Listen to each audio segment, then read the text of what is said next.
Hello friends, welcome to my YouTube channel. और कैसे हैं आप सब? आई होप आप सब ठीक होंगे। और आज हम बनाने वाले हैं हेल्दी और टेस्टी नाश्ता। तो इसके लिए लिया है हमने यहाँ पर बीन्स छोटे छोटे टुकड़ों में चॉप करके, साथ में है हरा प्याज और हरी धनिया, और इसी के साथ है करी लीव्स। 12 से 15 लीव्स को हमने कट कर लिया है इस तरह से। और इसी के साथ हम लेंगे यहाँ पर कॉर्न। कॉर्न 2 से 3 चम्मच है। एक छोटे साइज़ का टमाटर है। टमाटर की साइज़ का हमने यहाँ पर शिमला मिर्च लिया है, इसको भी छोटे छोटे टुकड़ों में कट कर लिया है। मोज़रेला चीज़ है। और यहाँ पर चीज़ आप अपनी इच्छा अनुसार रख सकते हैं, कम रखना हो कम रखिए, अधिक रखना हो अधिक रख सकते हैं। साथ में यहाँ पर लिया है हमने 2 से 3 मीडियम साइज़ के आलूओं को इस तरह से ग्रेट कर लिया है। और इसको अच्छे से हमने धुल लिया है ताकि इसका सारा स्टार्च निकल जाए, और इसका पानी हमने छान के निकाल लिया है। और चलिए तब बनाना शुरू करते हैं इस नाश्ते को। यहाँ पर ले लिया है एक पैन में हमने 3 से 4 चम्मच तेल डाल दिया है। और अब डालेंगे इसमें जीरा, हाफ टी स्पून के करीब। और जीरा को थोड़ा चटक जाने देते हैं। तो जीरा हो चुका है, अब डाल देंगे यहाँ पर कटे हुए शिमला मिर्च को, और साथ ही डाल देंगे बीन्स को। और 2 से 3 मिनट इसको चलाते हुए भूनेंगे। बीन्स को पकने में या सॉफ्ट होने में थोड़ा टाइम लगता है, तो इसे 2 से 3 मिनट पहले हम भून लेंगे। बीन्स को यहाँ पर भूनते हुए 2 से 3 मिनट हो चुके हैं। आप देख सकते हैं यहाँ पर हल्का हल्का इसका कलर चेंज होना शुरू हो गया है। तो यहीं पर अब हम डालेंगे कटे हुए करी लीव्स को, और साथ में डालेंगे कटे हुए हरे प्याज को। प्याज को डालने के बाद सारी चीज़ों को अच्छे से मिक्स करते हुए हम चला लेंगे इस तरह से, और इसे मीडियम फ्लेम पे 1 से 2 मिनट तक इसी तरह से होने देंगे। अब 1 से 2 मिनट हो चुके हैं, तो साथ में डाल देंगे यहाँ पर कॉर्न, और सबको करेंगे अच्छे से मिक्स। मिक्स करने के बाद यहाँ पर डालेंगे हम ग्रेट किए हुए आलू। अब सारी सब्जियों को करेंगे अच्छे से मिक्स।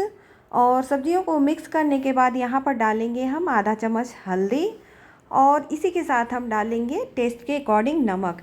यहाँ पर सब्जियाँ थोड़ी ज़्यादा हैं फ्रेंड्स, और ये पकने के बाद श्रिंक हो जाती हैं, तो उसी के अनुसार आप नमक ऐड करें। अब करेंगे सारी सब्जियों को अच्छे से मिक्स। और सारी सब्जियों को अच्छे से मिक्स कर लेने के बाद इसे हम कवर करके 5 मिनट के लिए पकाएंगे। तो हमने इसे ढक दिया है, होने देते हैं। अब यहाँ पर 5 मिनट हो चुके हैं, तो देख लेते हैं सब्जियों को। बीच में हमने 1-2 बार चला लिया था, और आप भी ऐसा ही करें। तो देखिए सब्जियाँ श्रिंक हो चुकी हैं अच्छे से, और इसे एक बार अच्छे से मिक्स कर लेते हैं इस तरह से। और अब इसके बाद सब्जियों को एक साइड करके हम डाल देंगे यहाँ पर कटे हुए टमाटर। कटे हुए टमाटर डालने के बाद सब्जियों को इसके ऊपर डाल के टमाटर को कवर कर देंगे, ताकि टमाटर भी जल्दी से सॉफ्ट हो जाए, बिल्कुल इस तरह से। और फिर से हम इसे 2 मिनट के लिए कवर करके पकाएंगे। यहाँ पर 2 मिनट हो चुके हैं, और आप देख सकते हैं कि सारी चीज़ें अच्छे से हो चुकी हैं। सब्जियाँ पूरी तरह से सॉफ्ट हो चुकी हैं, टमाटर भी इसके अंदर के सॉफ्ट हो चुके हैं।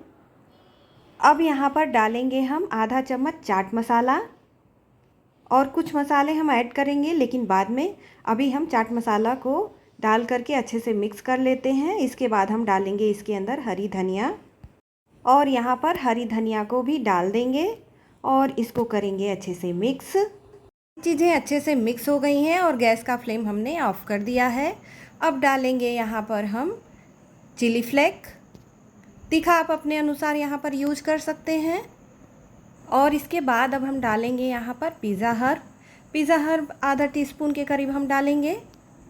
अब डालेंगे यहाँ पर ऑरिगेनो भी आप अपने अनुसार डाल सकते हैं। यहाँ पर मसाले जो है अपने टेस्ट के अकॉर्डिंग थोड़ा कम या अधिक रख सकते हैं।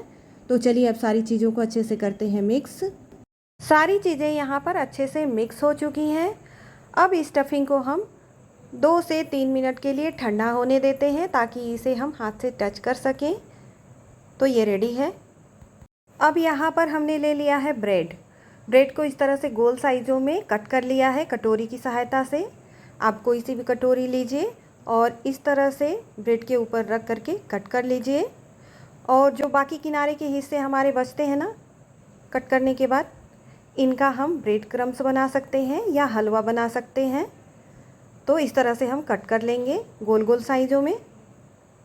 अब हमारे ब्रेड के स्लाइसेस तैयार हैं गोल गोल, और इसको हमने बेल करके चपटा कर लिया है, पतला कर लिया है बेलन की सहायता से।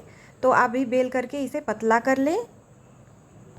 अब यहाँ पर सारे ब्रेड्स को हमने बेल करके पतला कर लिया है। तो चलिए आगे का प्रोसेस स्टार्ट करते हैं। यहाँ पर 2 चम्मच मैदे का हमने गाढ़ा घोल तैयार कर लिया है इस तरह से स्लरी के लिए।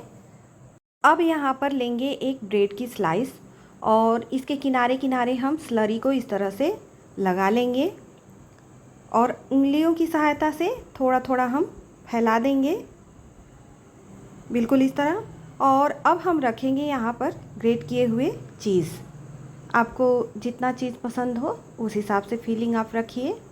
तो यहाँ पर हमने एक लेयर चीज़ की लगा दी और अब इसके ऊपर हम लगाएंगे अपनी स्टफिंग को इस तरह से। और जब स्टफिंग लग जाए इसको बराबर कर लीजिए ताकि किनारे ना निकले। फिर इसके ऊपर हम एक लेयर चीज़ की लगा देंगे।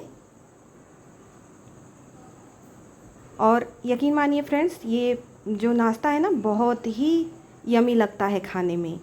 एकदम पिज़्ज़ा का टेस्ट आता है, लेकिन उससे भी कई गुना बढ़ कर के आता है, बहुत ही टेस्टी लगता है। तो हमने यहाँ पर फिलिंग लगा ली है।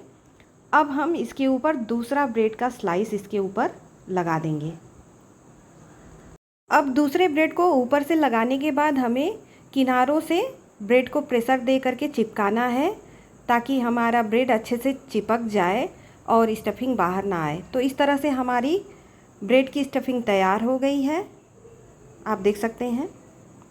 और इसी तरह से हम सारे ब्रेड की स्टफिंग को तैयार कर लेंगे और ये झटपट बन करके तैयार भी हो जाता है और बहुत ही टेस्टी भी लगता है। तो देखिए हमने सारे ब्रेड्स को तैयार कर लिया है इस तरह से स्टफ़ कर करके। और जब सारे स्टफ्ड ब्रेड तैयार हैं तो इन सभी ब्रेड के ऊपर हम ऑयल से ग्रीस कर लेंगे इस तरह से। अब यहाँ पर हमने एक पैन ले लिया है, पैन अच्छे से गर्म हो चुका है। तो जिधर हमने ऑयल लगाया था ना ब्रेड के ऊपर, बस उसी साइड से हम तवे के ऊपर इसको पलट करके रख देंगे और अच्छे से सिकने देंगे। और जब सेकेंगे ना फ्रेंड्स तो 5 मिनट से भी कम समय लगता है और ये बहुत जल्दी तैयार भी हो जाता है। आप चाहें तो इस नाश्ते को डायरेक्ट ऑयल में फ्राई कर सकते हैं, पर ये बहुत ज़्यादा तेल एब्जॉर्ब करेंगे तो ये हेल्दी नहीं रह जाएंगे। इस वजह से हम इसे केवल ऑयल से ग्रीस करके तवे पर सेक लेंगे और ये तब बहुत ही हेल्दी कहलाएंगे। सेकते हुए हमें 2 मिनट हो चुके हैं और इसे मीडियम फ्लेम पे ही सेकना है। ये बहुत जल्दी बन करके तैयार हो जाते हैं फ्रेंड्स, क्योंकि स्टफिंग तो पहले से ही पकी हुई है और ब्रेड को सिकने में ज़्यादा टाइम नहीं लगता है। तो ये पलट देंगे हम और उलटते पलटते हम दोनों साइड से अच्छे से ब्राउन होने तक सेक लेंगे। तो ये हमारा नाश्ता अब बन करके रेडी हो चुका है। आप देख सकते हैं कितना खूबसूरत कलर आया है और ये पूरी तरह से रेडी है। अब हम गैस का फ्लेम ऑफ करते हैं और इसकी करते हैं प्लेटिंग। और ये देखिए फ्रेंड्स, तैयार है हमारा स्टफ्ड ब्रेड। देखिए अंदर से कितना अच्छे से कुक हो चुका है और ये उतना ही स्वादिष्ट है फ्रेंड्स। ज़रूर एक बार ट्राई करें, ये खाने में बहुत ही टेस्टी लगता है और बहुत ही कुरकुरा है। तो ज़रूर एक बार इस तरह से बनाएं और इसका भरपूर आनंद उठाएं। और इसे आप हरी चटनी या टोमेटो सॉस किसी भी चीज़ के साथ आप खा सकते हैं, ये बहुत ही टेस्टी लगेगा। और यदि आपको मेरी ये रेसिपी पसंद आई हो तो प्लीज़ लाइक शेयर करें और मेरे चैनल को सब्सक्राइब करें। And thank you.